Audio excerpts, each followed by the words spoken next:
Miguel ressuscitou Moisés e o levou para o céu.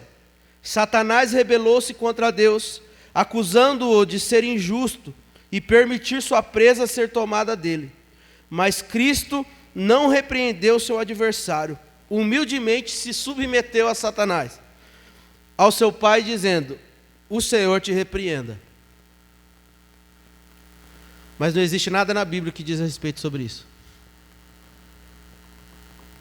Pode falar, Chamara. Liga. Cadê a assistente para ajudar? Sobre o que você falou de que é a única igreja remanescente. É por isso que eles pedem para quando você vai na Adventista, que você vai começar a membrar lá, você se batizar de novo? Sim. Mesmo você já sendo Sim. cristão? Por isso? Sim, por isso. E se por acaso você se desviar ou sair da igreja adventista e voltar para a igreja adventista, você tem que se batizar de novo. Se você fazer isso 3 vezes, se desviar da igreja adventista e voltar para a igreja adventista, você tem que se batizar de novo. Por quê? O batismo, nós cremos que o batismo é para o arrependimento dos nossos pecados, um novo homem, nova criatura. Mas, se você saiu e voltar, você tem que se batizar de novo para simbolizar o arrependimento. Alguns pastores adventistas não obrigam, tá? Eu preciso ser sincero, eu já vi na TV Novo Tempo alguns pastores falando que não obrigam, mas a recomendação é essa. Certo? Ander. Que há um só batismo. Perfeito, irmã Cida. A Bíblia diz que só há um só batismo. Então, para que batizar 2 vezes? Ander, na que você falou que lá de Moisés, que o arcanjo Miguel é Jesus, eles usam alguma base bíblica para falar ou só falam? Usam os escritos de Ellen White, que a gente vai ler agora, que é o quarto problema do adventismo. Ellen G. White. Olha só que interessante. Para os adventistas, os escritos de Ellen White têm o mesmo nível de inspiração da Bíblia Sagrada. Segundo eles, esta mulher possui o mesmo espírito de profecia contido na Bíblia. Vejamos algumas fontes. Tem o site. Meus irmãos, se vocês quiserem depois, eu mando o arquivo em Word para vocês, tá? No site centrowhite.org.br diz assim: o conhecimento e conselhos recebidos através dessas revelações foram por elas escritos a fim de serem compartilhados com outros. Assim, seus escritos são aceitos pelos adventistas como inspirados. No livro Inspiração e Autoridade dos Escritos de Ellen White, negação 1, diz: preste atenção, nós não cremos que a qualidade ou nível de inspiração dos escritos de Ellen White são diferentes dos encontrados da Bíblia Sagrada. Ou seja, os livros dela e a Bíblia Sagrada têm o mesmo peso. Os livros dela e a Bíblia Sagrada têm o mesmo espírito. Alguns dizem que não é assim, não é bem assim.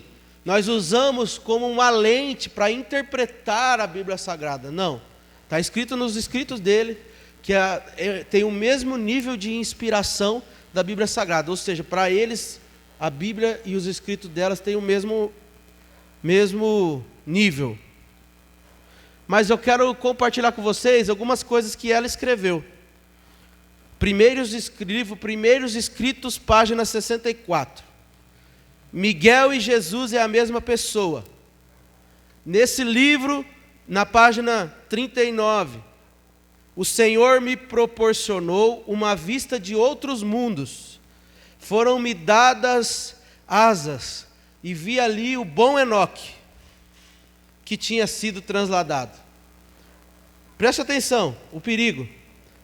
O Senhor me proporcionou a vista de outros mundos.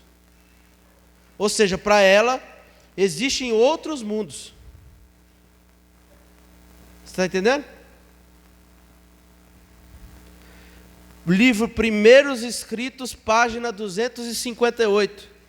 Disse o meu anjo assistente: ai daquele que mover um bloco ou mexer num alfinete dessas mensagens. A verdadeira compreensão dessas mensagens é de vital importância, porque o destino das almas depende das maneiras como elas forem recebidas. Ela está falando, o meu anjo assistente me disse para não mexer no que eu escrevi, porque o destino das almas depende da interpretação do que eu escrevi. Livro Primeiros Escritos, página 258. Não sou eu que estou dizendo e inventando alguma coisa. Está escrito na literatura deles. E para mim, um dos piores heresias que ela escreve: tomar chá e café é pecado. Misericórdia. Estou ferrado. Tomar chá e café é pecado. Condescendência prejudicial que, como outros males, causam dano à alma.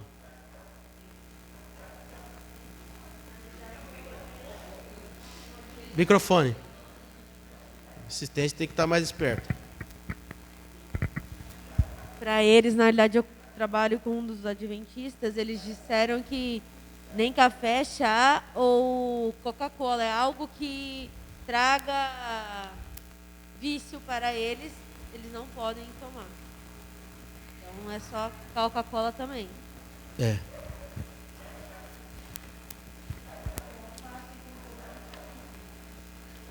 Por exemplo, gente, Coca-Cola é pecado, mas é ruim para a saúde, né?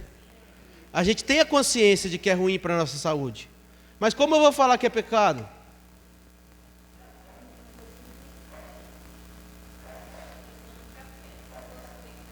Pera, irmã. A questão do café. Se fosse pecado a gente tomar o café, Deus não tinha deixado, não tinha feito café.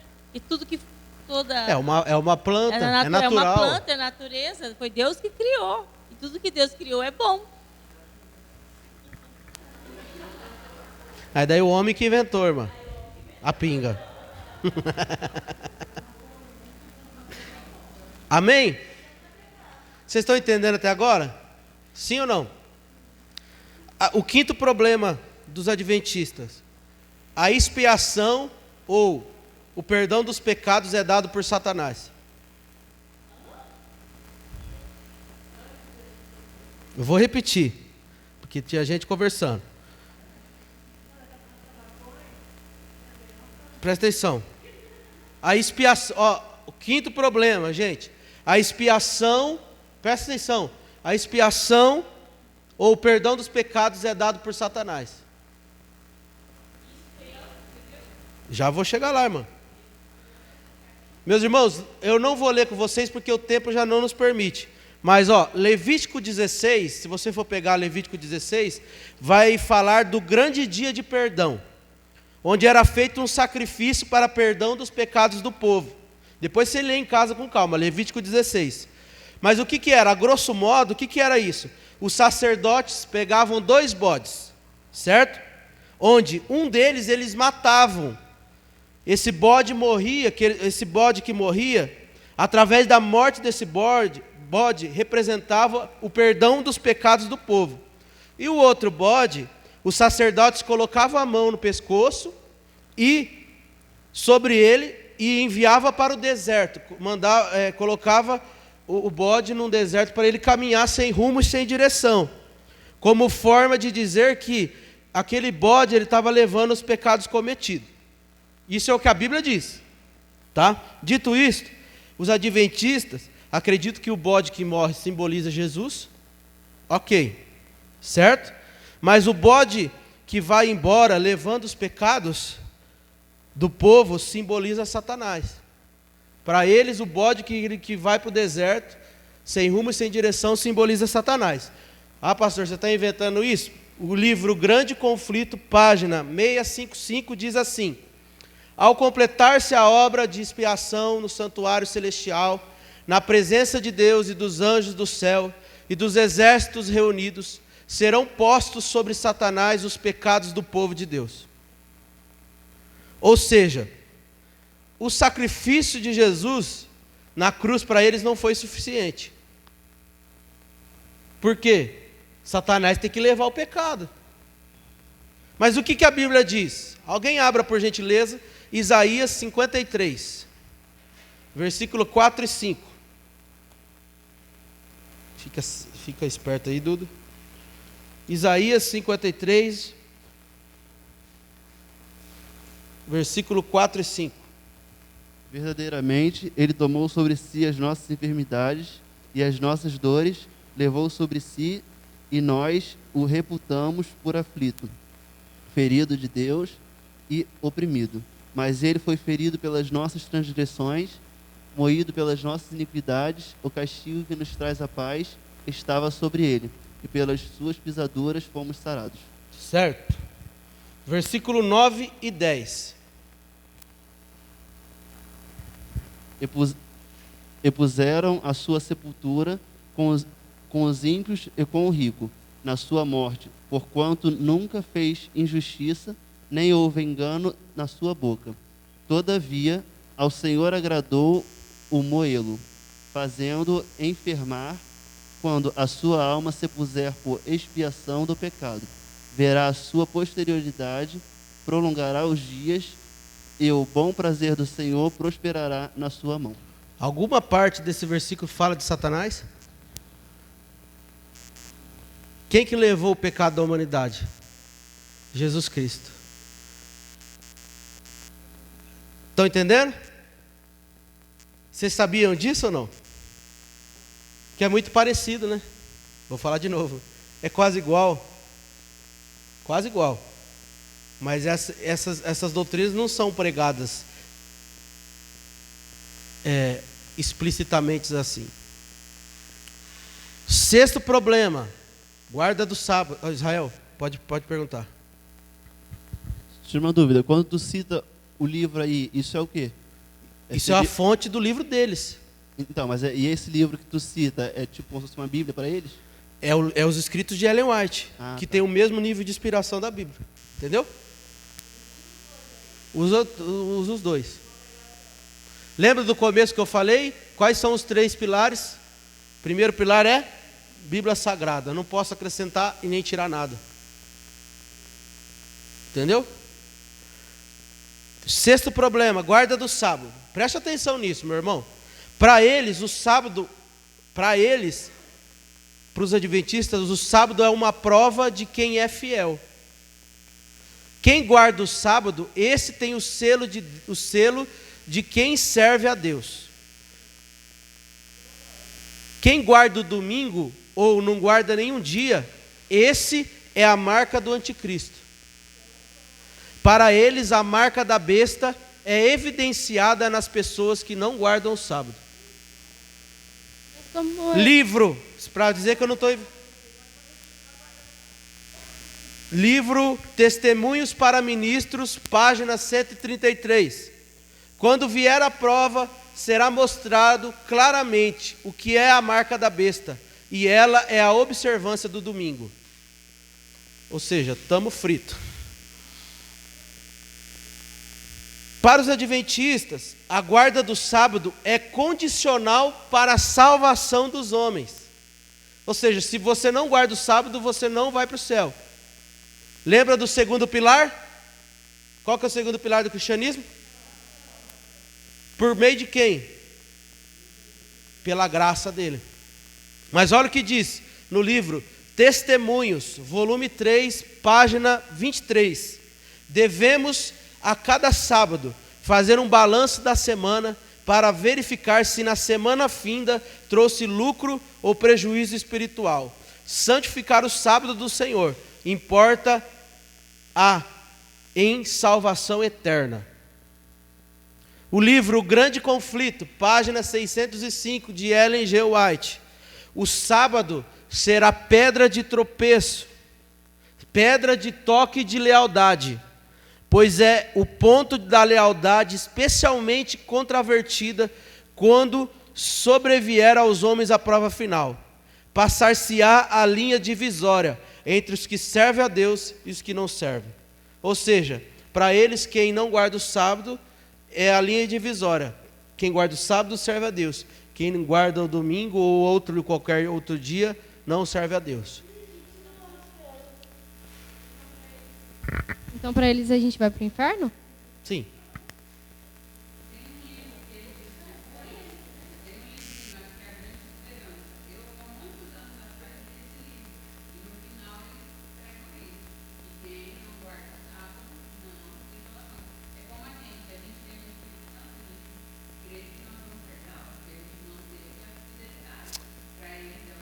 O que a Bíblia diz? Alguém abra aí Colossenses 2,16. E outro abre Romanos 14, versículos 5 e 6. Colossenses capítulo 2, versículo 16. Romanos 14, versículos 5 e 6. Portanto, ninguém vos julgue pelo comer ou pelo beber, ou por causa dos dias de festas, ou da lua nova, ou dos sábados. Está explícito aí ou não?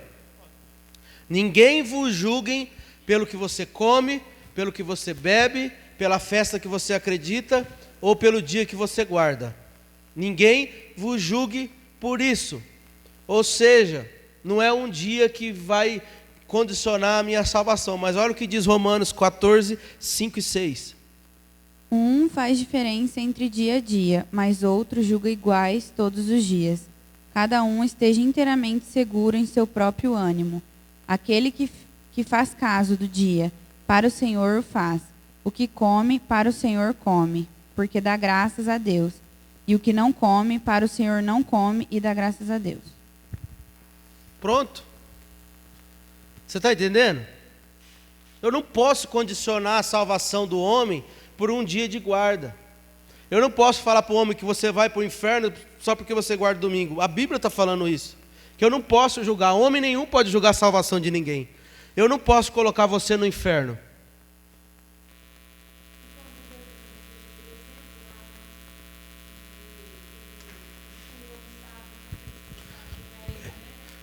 Jesus curou no sábado. Ele disse: meu pai trabalha até agora e eu trabalho para bem. Meu irmão, meu problema com eles não é guardar o sábado. Se eles querem guardar o sábado, o problema é deles. Só que a questão não é eles não me julgar porque eu guardo um dia diferente do deles. Você está entendendo? Pode falar, Zé. Explica para eles o que é guardar o sábado.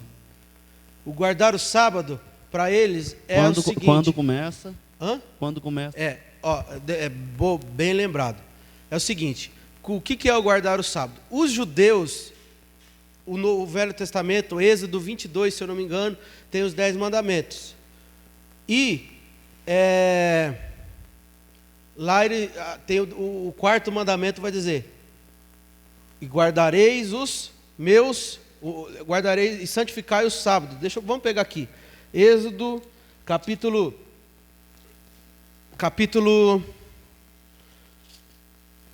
20. Vamos ler até chegar no sábado, tá? Versículo 2. Eu sou o Senhor, teu Deus, que te fez sair da terra do Egito, da casa da escravidão. Não terás outros deuses além de mim. Primeiro mandamento.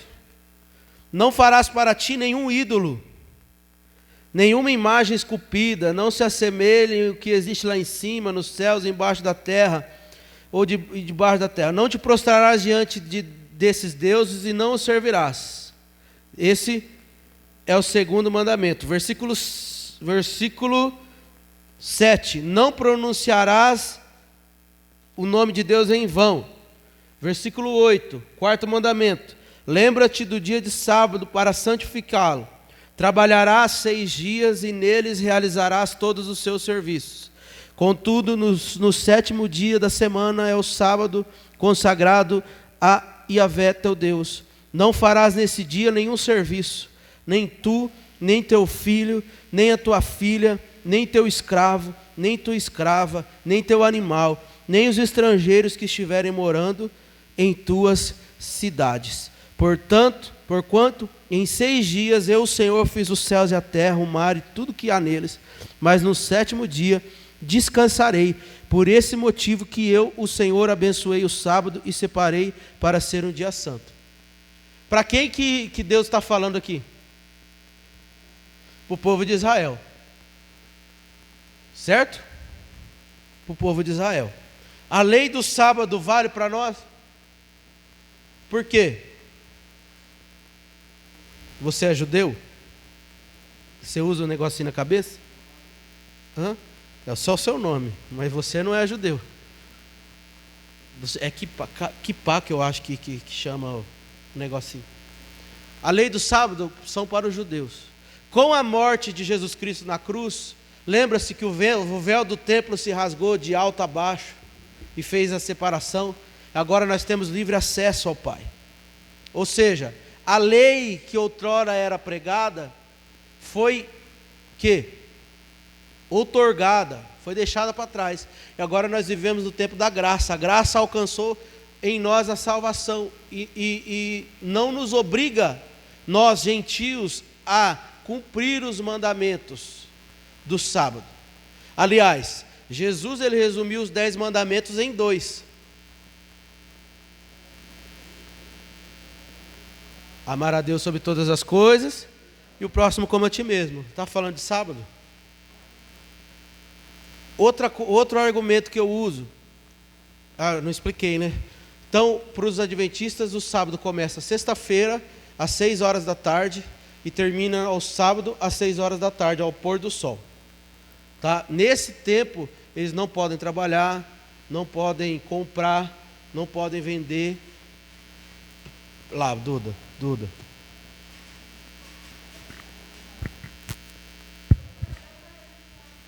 A minha mãe, ela saiu no sábado para fazer venda, né? Aí ela chegou numa mulher adventista e ela falou, aí a mulher fez uma parente dela comprar para ela o produto porque ela não podia comprar porque era sábado. Mas quem comprou na verdade? Ela. Você está entendendo? Está entendendo? Mas aí, comprou do mesmo jeito.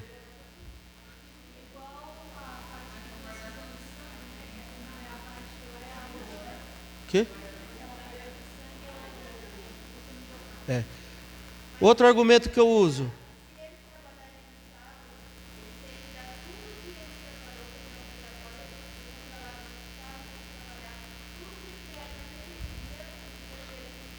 Outro argumento que tem é o seguinte: como funcionava o sábado no Antigo Testamento? Alguém sabe? Além desse dia? Não, né? De 7 em 7 anos, a cada 7 anos, eles tinham que parar um ano inteiro. O ano sabático. Ou seja, durante o ano inteiro eles não compravam, não vendiam, não plantavam e viviam do que a terra produzia. Quando chegava nos 49 anos, o 59º ano, era o ano do jubileu, que é no ano 50, o ano do jubileu. Nesse ano, o que eles tinham que fazer? Devolver os escravos, não plantar, não colher o ano inteiro. Pois bem, vamos lá. Levítico, abre aí.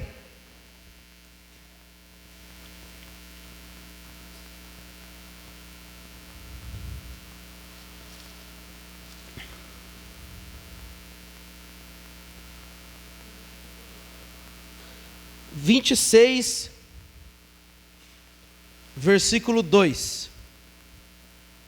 Eu vou ler aqui. Depois vocês me falam se conferem. Guardarei os meus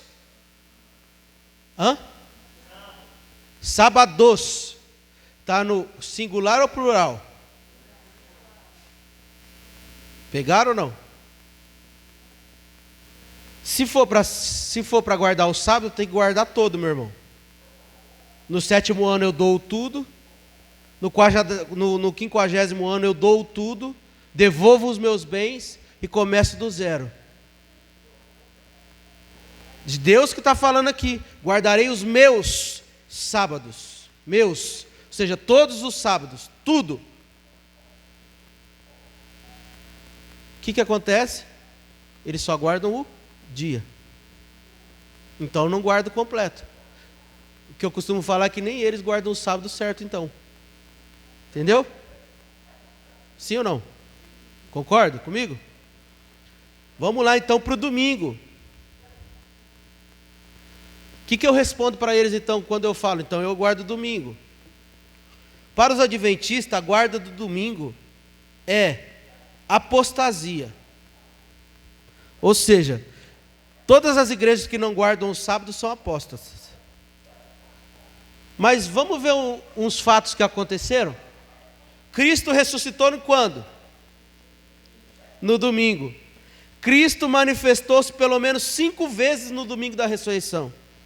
O dia de Pentecostes foi quando? No domingo. A igreja primitiva se reunia quando? No domingo. Segundo os adventistas, a observância do domingo, se você for conversar com o adventista, ele vai falar, esse negócio do domingo começou lá no século IV, com o imperador Constantino, porque esse imperador colocou o cristianismo como a religião oficial do império. Então lá no século IV, no ano 400 depois de Cristo, certo? Estão entendendo? Mas vamos olhar agora, eu até separei algumas cartas de alguns crentes antes do século IV. Olha só o que ele diz, olha o que diz o Justino, no ano no ano 165. Reunimos-nos todos os dias do sol, porque é o primeiro dia após o sábado dos judeus, mas também o primeiro dia em que Deus, extraindo a matéria das trevas, criou o mundo, e neste mesmo dia Jesus Cristo, nosso Senhor, ressuscitou dentre os mortos. Isso é um crente antes do século IV. Santo Inácio de Antioquia, no ano de número 107, aqueles que vivem segundo a ordem antiga das coisas, voltaram-se para a nova esperança, não mais observando o sábado, mas sim o dia do Senhor, no qual a nossa vida é abençoada por Ele e por sua morte. Carta de Barnabé, no ano de número 100. Nós celebramos o 8º dia com regozijo, no qual Jesus ressuscitou da morte, e após ter aparecido, subiu aos céus. Justino Martim, no ano de número 145 depois de Cristo, e no dia chamado domingo, todos, quer das cidades, quer dos campos, reúnem-se em um lugar, leem as memórias dos apóstolos e dos profetas. Todos nós fazemos reuniões comunitárias aos domingos, porque é o primeiro dia da semana no qual Deus formou o mundo, e porque Jesus Cristo, nosso Salvador, nesse dia, ressuscitou dos mortos. Isso antes do que eles dizem, do século IV. Isso tudo são crentes, apóstolos, antes do século IV. Dionísio, já ia falar Dionísio, bispo da igreja de Corinto, no ano de número 170. No seu comentário das cartas paulinas à igreja de Corinto, no primeiro capítulo, afirma que a igreja havia passado a guardar o dia do Senhor, o domingo. O bispo Pedro de Alexandria, no ano de número 306, antes do século IV, diz assim: nós guardamos o dia do Senhor como um dia de alegria por causa daquele que nesse dia ressuscitou. Você está entendendo até aqui? Não é um dia que vai definir a nossa salvação. Não é um dia que vai definir quem nós somos, mas a nossa vida diante de Deus. A nossa vida diante do Senhor. Você está entendendo? Se alguém chegar para você e perguntar, você já sabe responder? Por que você não guarda o sábado? Você não precisa ficar guardado um dia. Na verdade, na minha opinião, o santo tem que ser todo dia, né? Não só um dia. Todo dia, segunda, terça, quarta, quinta, sexta, sábado, domingo. 7 dias por semana. Gente, tem mais coisa aqui, mas eu vou falar o último que eu coloquei. Se alguém tiver alguma pergunta a mais, pode fazer depois. Sono da alma. Para a igreja adventista do 7º dia, ao morrer, o homem entra num estado de sono profundo até a ressurreição. Para eles, o homem não tem alma. Só corpo e espírito.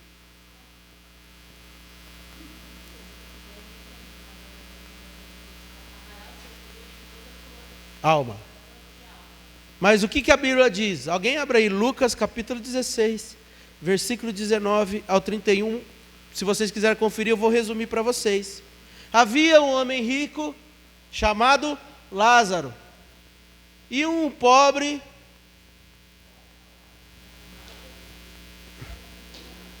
Lucas 16, 19 31. Não é o mesmo Lázaro, não, irmão.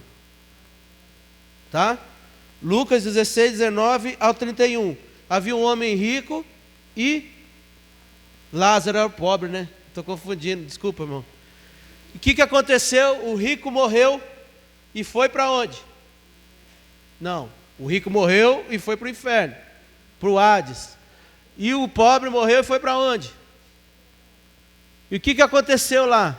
Um viu o outro, tinha compreensão, estava dormindo? Hã? Então por que você morre a alma?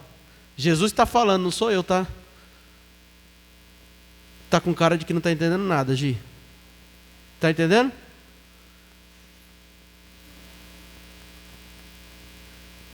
Eles pregam que existe um sono. Você morreu hoje, você vai ficar dormindo. Só que Jesus contou uma parábola que os dois não estavam dormindo, não. Tanto que o que estava no Hades pediu uma gota de água. No tormento. Não é, estava no tormento. Não é o inferno. Isso aí, irmão, tem mais 2 horas para falar só de tormento, mas não dá tempo. Você está entendendo? Tem mais alguma coisa que vocês querem perguntar sobre eles? Hã? Não, sobre os adventistas. Hã? Não. Eu preciso ir para outros. Segundo eles acreditam que o homem não tem alma. Lucas, Mateus 10, 28. Vamos ver? Lucas, agora eu não lembro o capítulo, mas o ladrão da cruz. O que aconteceu? Hoje mesmo estarás comigo aonde?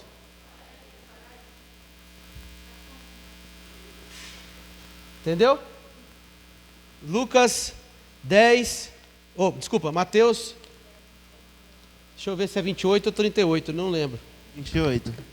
28, vamos lá. E não temais os que matam o corpo e não podem matar a alma. Opa, não podem matar o quê? A alma. Mas se você não tem alma, como é que pode matar ela? Então. 10, 28. Se não tem alma, como é que você mata? Entendeu? Explicado? Meus irmãos, eu quero te dizer, concluir, que todas as religiões merecem o nosso respeito.